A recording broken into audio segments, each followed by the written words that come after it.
और सवाई माधोपुर से बड़ी खबर आ रही है, जहां पर पुलिसकर्मी सहित 3 भाइयों पर हमला हुआ है। बदमाशों ने धारदार हथियारों से हमला किया। बदमाशों के हमले में तीनों गंभीर रूप से घायल हुए हैं। घायल युवकों का अस्पताल में इलाज चल रहा है। बदमाशों की तलाश में फिलहाल पुलिस जुटी हुई है।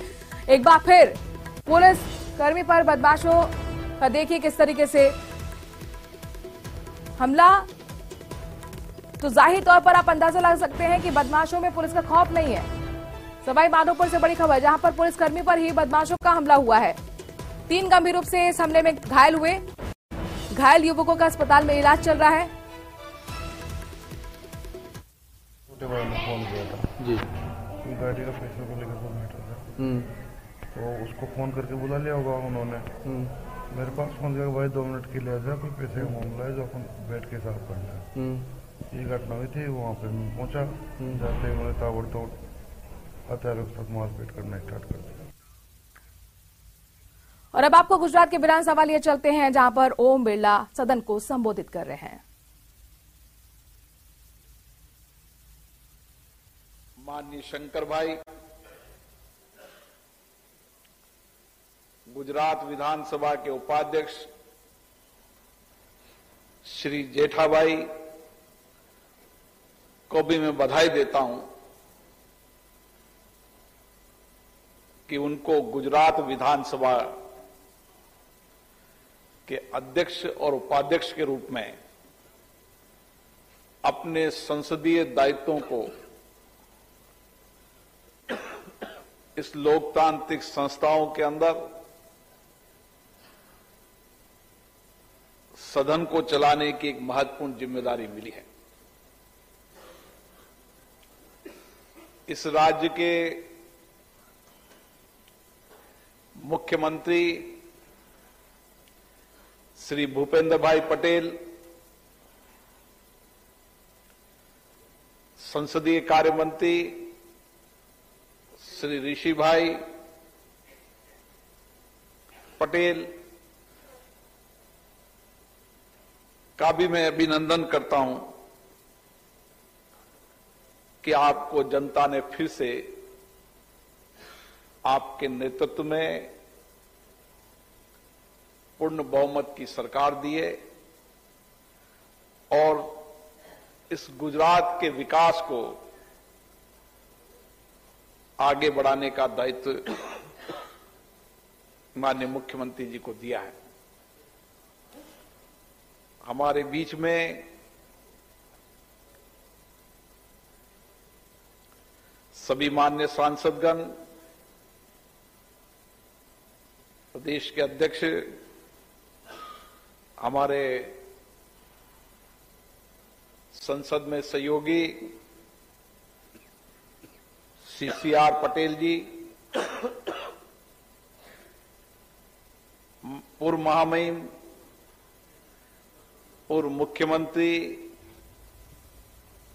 पूर्व वरिष्ठ नेता, प्रतिपक्ष के नेता। दरअसल लोकसभा अध्यक्ष ओम बिरला गुजरात के दौरे पर है। वहां पर गुजरात की विधानसभा को संबोधित करते हुए आप सुन रहे थे। चलिए बढ़ते हैं आगे। जयपुर से बड़ी खबर आ रही है। अवैध निर्माण पर जेडीए की आज दूसरी बड़ी कार्रवाई देखने को मिली है।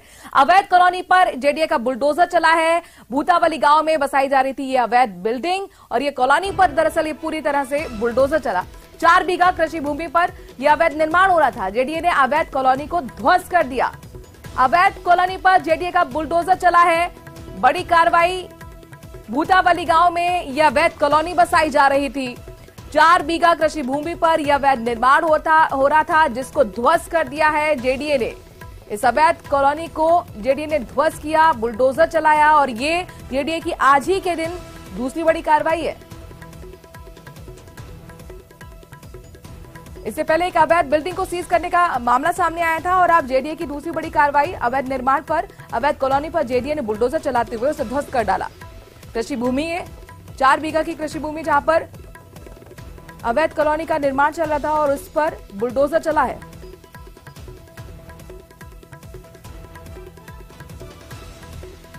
अवैध निर्माण के खिलाफ लगातार जेडीए का बुलडोजर चलता हुआ अवैध कॉलोनी को ध्वस्त कर दिया गया है। रोशन हमारे संवाददाता इस खबर पर ज्यादा जानकारी के साथ जुड़ गए हैं। सीधे रोशन का रुख करते हैं। रोशन, एक दिन में दूसरी बड़ी कार्रवाई अवैध निर्माण के खिलाफ। देखिए, जयपुर विकास प्राधिकरण का जो प्रवर्तन दस्ता है लगातार अवैध निर्माणों के खिलाफ कार्रवाई कर रहा है। जेडीए ने आज ये दूसरी कार्रवाई की है। पहली जो कार्रवाई है श्री गोपाल नगर के अंदर जो अवैध 5 मंजिला बिल्डिंग थी उसे ध्वस्त किया था। दूसरी जो कार्रवाई है जेडीए जोन 12 के अंदर जो बिनायका जो गांव है उसके यहाँ पर 4 बीघा जो कृषि भूमि थी इसके ऊपर अवैध रूप से कॉलोनी बसाई जा रही थी। जेडीए की टीम ने आज जो अवैध निर्माण है उसे ध्वस्त कर दिया। साथ ही साथ में जो ग्रेवल सड़क और बाउंड्री वाल है उसे ध्वस्त किया है। साथ ही साथ में जो डेवलपर है इसके खिलाफ भी कार्रवाई की गई है कि जिस तरीके से जो अवैध निर्माण किया गया है उसमें जो आने वाला जो खर्च है उसकी वसूली की जाएगी और भविष्य में किसी भी तरीके का इस तरीके से अवैध निर्माण नहीं हो, इसको लेकर जेडीए की ओर से कार्रवाई की गई है। ये जो अवैध निर्माण हो रहा था, ये जो कॉलोनी बन रही थी, कितने समय से बन रही थी रोशन? देखिए, जैसा बताया जा रहा है जेडीए अधिकारियों की ओर से कि विगत करीब 1 महीने से यहाँ पर जो डेवलपमेंट का यहाँ पर जो काम चल रहा था, कृषि भूमि के ऊपर 4 बीघा ये जो भूमि है इसके ऊपर कॉलोनी बसाई जा रही थी। मारुति नगर नाम से इस कॉलोनी का यहाँ पर नाम रखा गया था। सोसाइटी के बैक डेट में यहाँ पर जो पट्टे हैं वो यहाँ पर काटे गए थे। जेडीए को जैसे इसकी जानकारी मिली तो जेडीए ने आज इस अवैध निर्माण को ध्वस्त किया है। साथ ही साथ में इस कॉलोनी को और इस जो विकास समिति है उसे ब्लैक लिस्टेड यहाँ पर किया है। जेडीए ने जो अपनी साइट है उसके ऊपर भी ये अपडेट किया है। शुक्रिया रोशन, तमाम जानकारी हम तक पहुंचाने के लिए।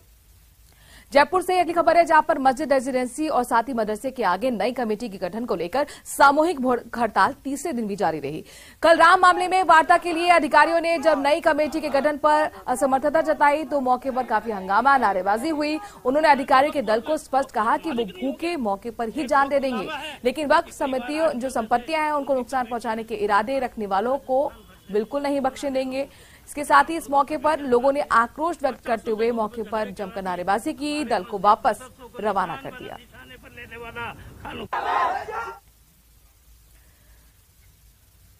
जोधपुर में बाइक चोरों के हौसले बुलंद है। शहर के साथ साथ कस्बों में भी बाइक चोरी की वारदात लगातार बढ़ रही हैं।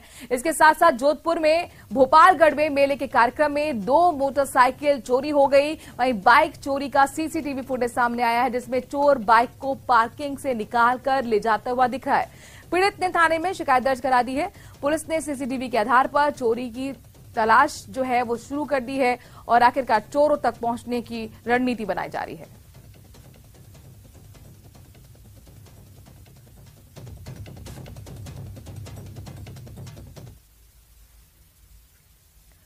झालावाड़ के कानपुर में 2 दिन पहले हुई लाखों की चोरी के मामले में पुलिस को बड़ी सफलता हाथ लगी है।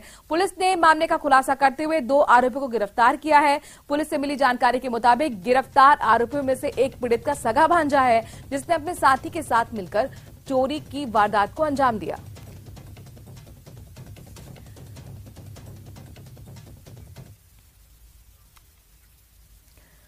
झालावाड़ की डांगीपुरा पुलिस ने गौ तस्करों पर बड़ी कार्रवाई की है। पुलिस ने पिकअप गाड़ी में भरकर तस्करी के लिए ले जा रहे 5 गौवंशों को तस्करों से मुक्त कराया है और 3 तस्करों को गिरफ्तार किया है।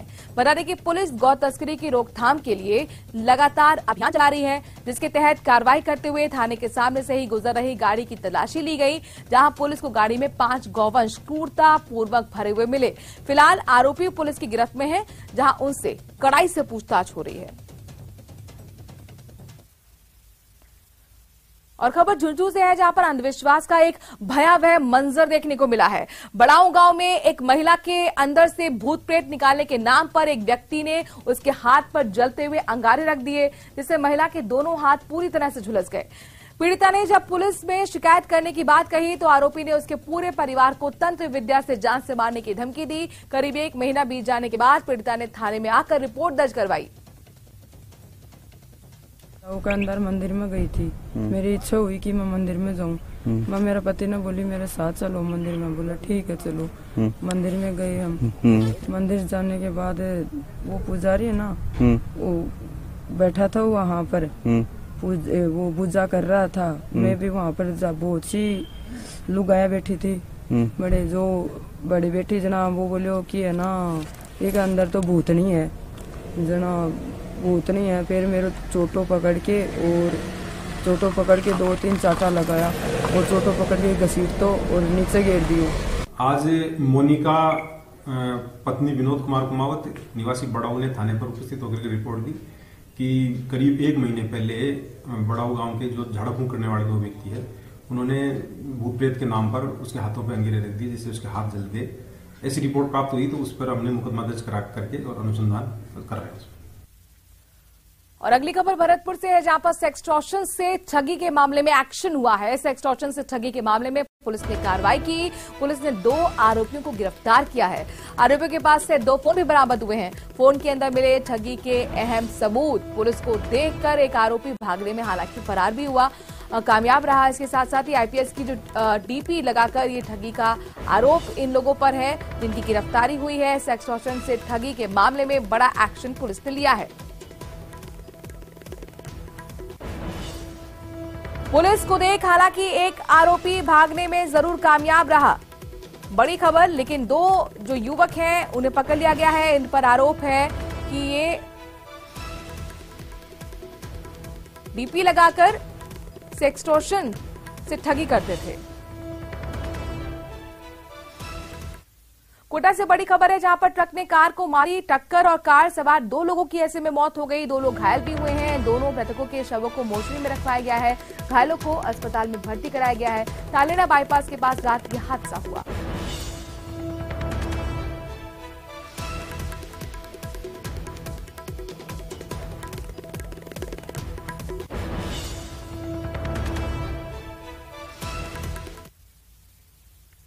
इंडियन क्रिकेट टीम T20 के कैप्टन हार्दिक पांड्या अपनी वाइफ नताशा 2 धर्मों के रीति रिवाज से शादी कर रहे हैं और लेक सिटी उदयपुर में हो रही इस डेस्टिनेशन वेडिंग में मंगलवार को क्रिश्चियन धर्म के मुताबिक शादी हुई। दोनों ने कस्में लेकर शादी की। वहीं आज दोनों हिंदू धर्म के मुताबिक साथ फेरे लेंगे। इससे पहले इस कपल ने करीब 2 साल पहले कोर्ट मैरिज की थी। इनका एक 2 साल का बेटा भी है। पांड्या की वेडिंग में शामिल होने के लिए क्रिकेट वर्ल्ड के कई बड़े सितारे, बॉलीवुड सेलिब्रिटीज भी पहुंचे हुए हैं।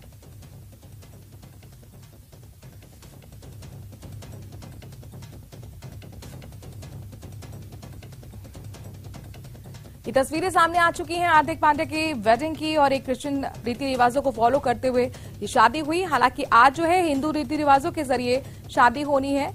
हार्दिक पांड्या पहले से ही शादीशुदा हैं और अपनी बीवी के साथ दोबारा वो शादी कर रहे हैं। उदयपुर में उनकी शादी, कई बॉलीवुड सेलिब्रिटीज और साथ ही क्रिकेट वर्ल्ड के जाने माने क्रिकेटर्स भी पहुंचे हुए हैं।